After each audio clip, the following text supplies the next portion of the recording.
How's that?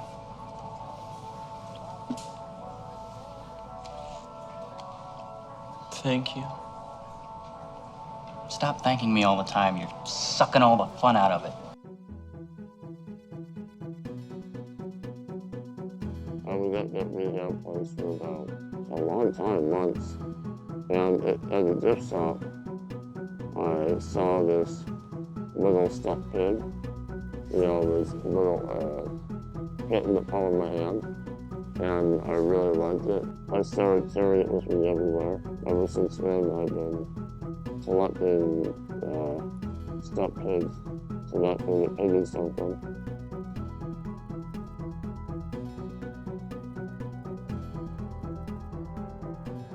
My mom used to fold up construction paper and staple it together and make little books for me to write in. I always loved making my own little books, writing them and illustrating them myself.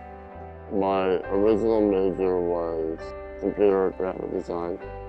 I thought it was kind of boring actually, so I started taking some writing classes. The assignment was to write the first act of a screenplay. And I wrote the first act, and the teacher liked it, and he said, "You should submit it to the Golden Film Festival." Long story short, it ended up winning the grand prize. That was Who's Driving Doug, the feature film that ended up being produced. It's about a handsome young man like myself in a wheelchair who hires a driver to take him to college.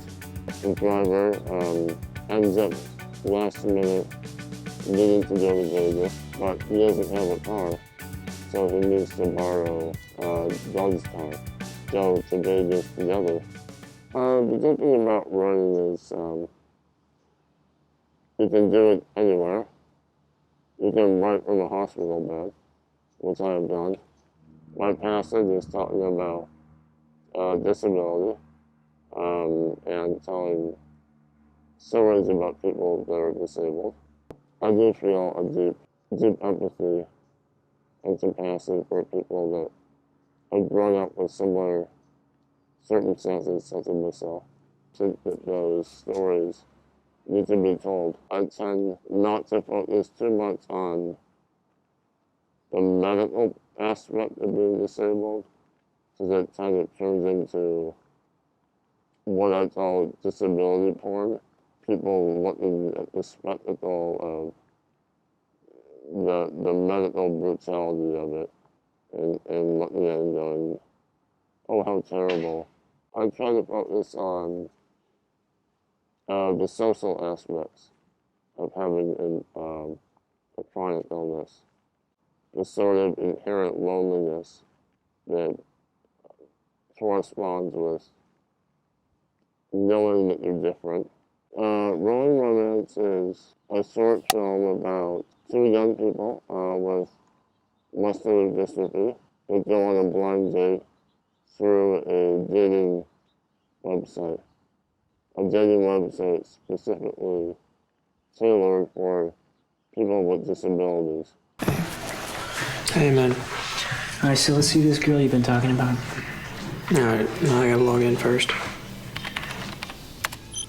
Holy shit, you can actually search by type of disability? That is kinky. Amputee, double amputee, multiple sclerosis. Okay. The social anxiety? Come on, give me a fucking break. Hi. Hey there. I got this for you. It's a lizard. I think it's a frog. Oh. And there was some drugs and rock and roll involved, and things started to go a little out of hand. I need your help. I took drugs, pot brownies. How long does it last? Forever, man. Forever. Oh, I'm serious, man. I am freaking out here. Oh, fuck. Everything okay in there? I'm pooping. No, don't do that. I think I just stopped breathing. At the end of 2014, I underwent jaw surgery. I was in the ICU for a little over 40 days. I couldn't breathe or eat or speak. I was completely mentally aware, which made it really agonizing.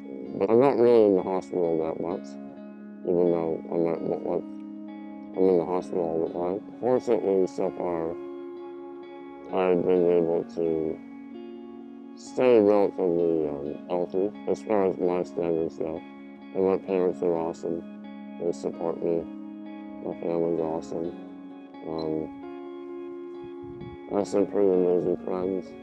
The biggest obstacles really are mobility, accessibility, my speech. You know, it's hard for people to understand my speech sometimes.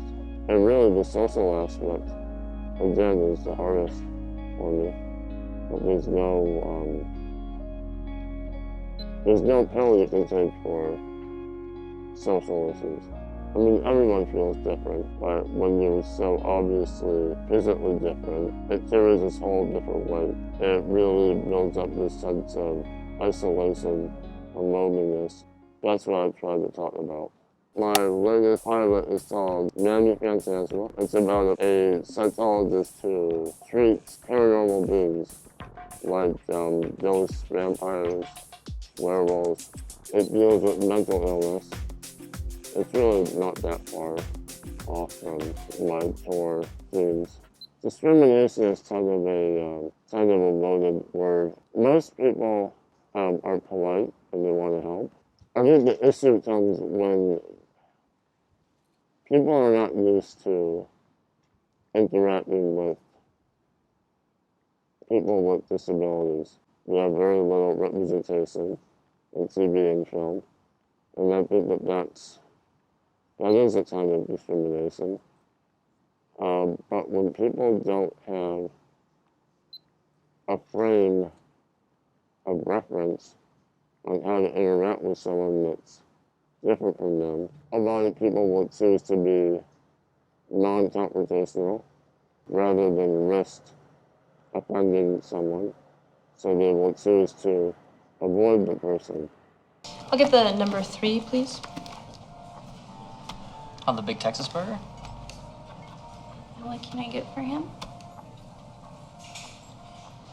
I don't know. Ethel.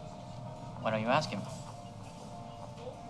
If we had more people in front and behind the camera that have chronic illnesses, I think that people would not be so knocked on the back when they meet someone like me, or someone who looks different on the outside.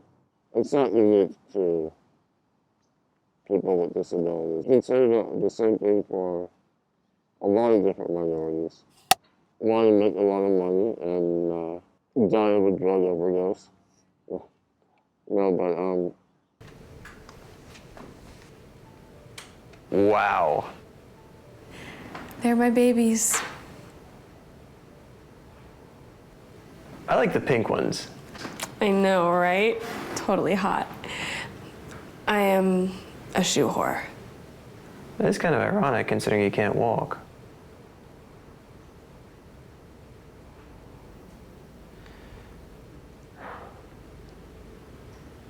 Pretty good. I'm sorry, I have a weird sense of humor. I think pragmatically, I'd like to be successful enough to keep making films. I try to live day by day. Hopefully I'll have won the Oscar in 5 years. MTV Awards Best Kiss. Or maybe I'll be dead, or maybe I'll be in Paris, working on my memoirs. I don't like to put too much stock into thinking about the future because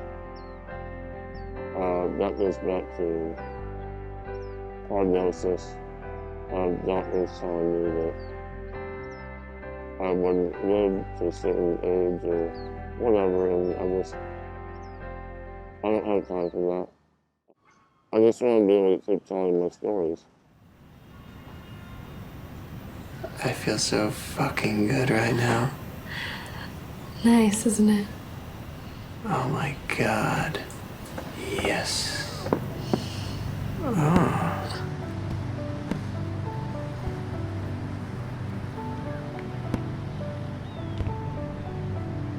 Your hand is so soft and fuzzy. Yours is warm. Do you want me to stop?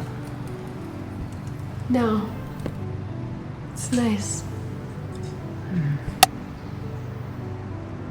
You know, this is a romantic comedy. You'd be totally fucking right now.